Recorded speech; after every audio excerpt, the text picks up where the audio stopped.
Komisioni posaçëm që është formuar për zbardhjen e dyshimeve rreth ndërhyrjeve kirurgjikale të zemrës të kryera për përfitime financiare tashmë është mbledhur 3 herë dhe ka analizuar 8 rastet e para të raportuara, deklaroi ministri Azir Aliu.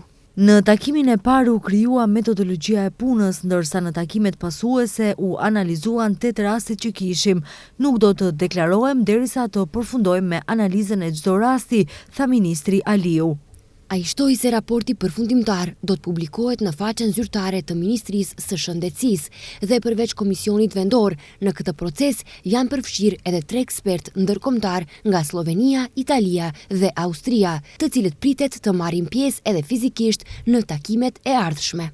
Raporti i Komisionit Vendor dhe ai i ekspertëve të jashtëm do të shërbejnë si bazë për krijimin e politikave të reja në fushën e kardiologjisë dhe kardiokirurgjisë.